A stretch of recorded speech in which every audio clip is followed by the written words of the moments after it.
So, there has been this question sort of raised lately within the retro game collecting community if retro game collecting or video game collecting is still worth it. And to that I say, I understand. I say it for many reasons because you have games that are not worth it that are running for hundreds and up. And then you have games that are fantastic and deserve to be worth more and are worth about $5. So it begs to ask the question, are these games and is collecting worth it? And that's up to you. That's totally your opinion. Do you think it's worth it? Personally for me, yes. Game collecting for me is a lifestyle. I live, breathe, and eat video games. I start my day with going on Craigslist, the Facebook Marketplace, and eBay, and all these places where I can try and get a good deal for video games. I make sure to check garage sales, postings, and all that stuff all the time. To me, it's fun. It's the thrill of the chase. It's the next big grab, which is kind of the point of the channel. The whole point of my channel was to document what it's like being a modern game collector.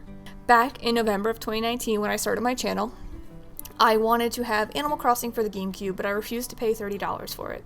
That was generally what the price was going for complete in box. Now the disc itself is $30, and I refuse to pay that because that's just too much for a game that's that old to me, a game that I probably will not play that much, and probably only play it just to say that I've had that experience with the original Animal Crossing. Now, if you've been on my Twitch channel, I have talked about this. I refuse to spend that much money on that game. The same thing happened with Luigi's Mansion. I wanted to buy Luigi's Mansion when Luigi's Mansion 3 came out, but the prices rocketed up. Now, they're slowly dropping, so eventually I'll probably pick it up at some point. But the whole point of the matter is I try not to buy things at market price unless I really want it, or if it's really hard to find. For example, I did spend almost market price for my Guardians Crusade game, which is in my June pickup videos. But the only reason why is because I had been searching for that game for over 3 years. I had checked multiple retro game stores. I had checked online waiting for the price to drop, and it was not dropping. It was generally staying that price. So I decided to just go out and buy it because I was done fighting with it. I was done waiting for it to drop. I really wanted it, and for those kind of games, you just kind of have to take the hit. This kind of gets into a problem when you are doing people who go for like full sets of things, and that's me. I'm trying to do a full set of Animal Crossing games. I have all of them except for the original Animal Crossing and City Folk. And if you want to count it, the Japanese versions of the games, but I'm not too interested in those. With that being said, I feel like there are some things that need to be addressed. So, number one, the thrill of the chase is fun. You can get amazing deals on games, especially games that are super duper popular. For example, I did bring up that I had that lot of games that I bought for my PlayStation 1. It was the last thing that I bought for the month of June, and it had Resident Evil 2 in it. Now this game, at the time of filming, goes for about $40. Probably more like 39 something, but let's just say $40 just for the sake of rounding. So $40 for this game. Technically, with buying all of these games, I got it for $5. So these games are so popular, you're going to find them anywhere. They're going to be on eBay all the time. But there's no point in buying it for that price if you don't mind waiting, because you're going to find it. It's not a super rare game. It's a very common game. It's sold very well. The same thing goes for Crash Bandicoot. The same thing goes for Spyro. You're going to find good deals on them. Those prices generally aren't that high for those games anyway, but it's just something to keep in mind because sometimes buying a complete in box or trying to buy a black label, all that stuff, it gets kind of annoying because you just want to have the game now to play it. And if you don't mind waiting, you can get a good deal. I don't mind waiting. I've got all day. I've got a million other games that I can play. There's no point in me rushing to get this game to have it sit on a shelf and collect dust until I'm ready to play it. So, it's not that big of a deal. And this isn't me trying to flex my ability of like, look what I got. This is me trying to prove a point that there is no reason why you need to go and spend that much money on a game when it's a very common game. you're always going to find people at yard sales who are just trying to get rid of their kids who are going to college. They're trying to get rid of games and try to make money so they can have, I don't know, Cheetos, Takis. I don't know, what do kids eat nowadays? So I'm old. I don't know. It's funny, I pull up this game when I also should make a parallel with this game.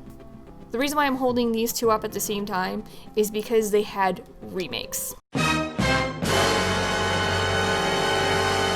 And, well, I mean, this one's a little different. It's more of like a remake. But anyway, and this one had more of a remaster with some stuff. I guess you could say, generally they're both remakes. But anyway, the reason why I bring these up is because these will go up in price the second the game comes out. So this is going to jump up in price, probably not a lot, but it's going to jump up in price because people are going to get nostalgic for the original and they're going to want to play it, and they're going to go out and they're going to go buy themselves the original. So this is where I'm trying to make the point of, it's the time that you want to buy it too.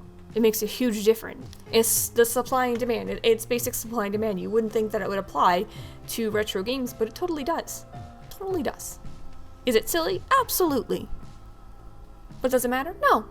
Because again, like I said, what's the rush of me trying to get this game to have it sit on a shelf? Now, I actually didn't play Battle for Bikini Bottom, so I don't really have any nostalgic for it. I'm not saying by no means am I saying it's a bad game. It was just not a game that I owned. So getting it, and I think this one, as of right now, goes for like $30, and I don't actually know if that's true, so don't yell at me.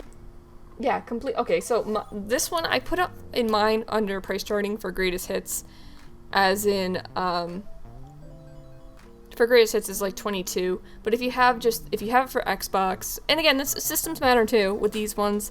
The systems matter. Like, this game is much more expensive on the GameCube than it is the PlayStation 2. So if you have a PlayStation 2, buy yourself the damn PlayStation 2 version.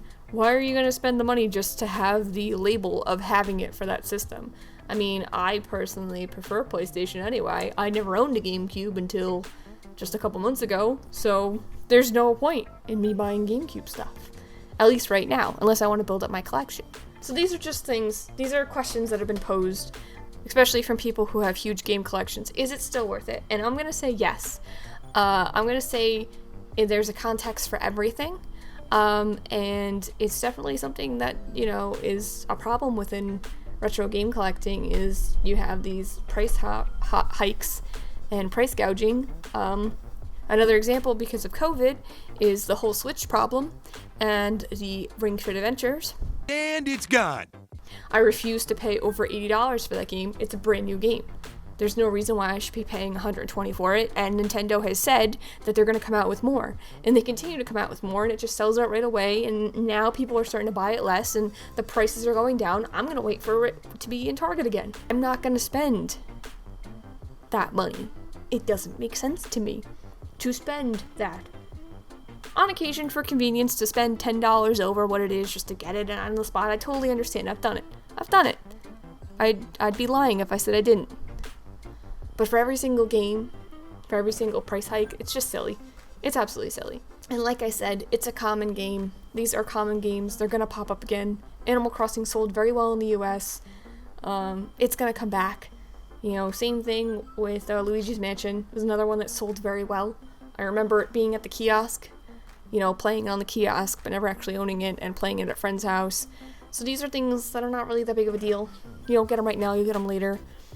And it's one of the reasons why I generally avoid collecting for Nintendo, because their prices just stay up really high, and they don't tend to drop. I see that Splatoon is still, I think, like $30. That game is a million years old. At least in the context of the Switch. The Switch is 3 years old. Splatoon 2 has been out for a while now. We can drop the price of the original Splatoon now. It's fine. No one's gonna get mad at you, Nintendo. Make it $15. I'll buy it for $15.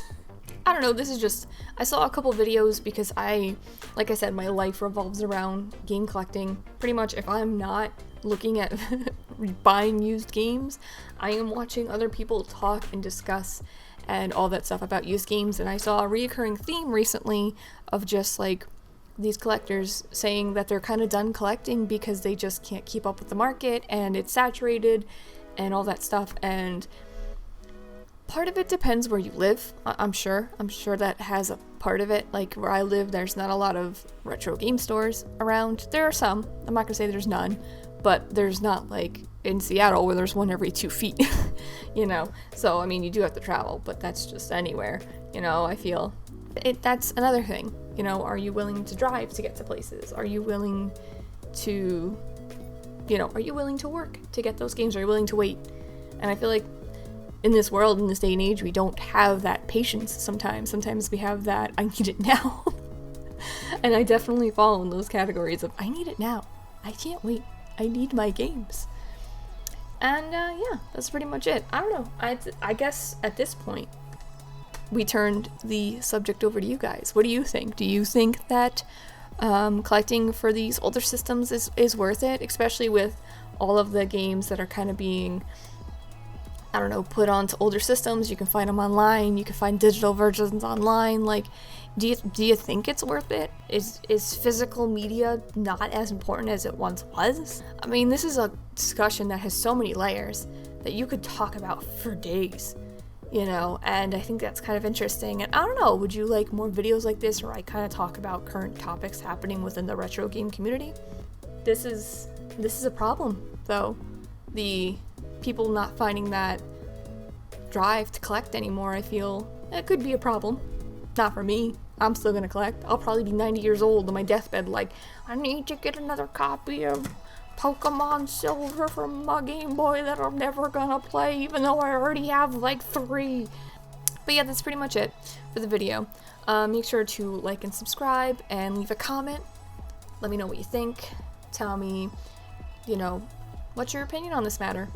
And we will see you in the next one.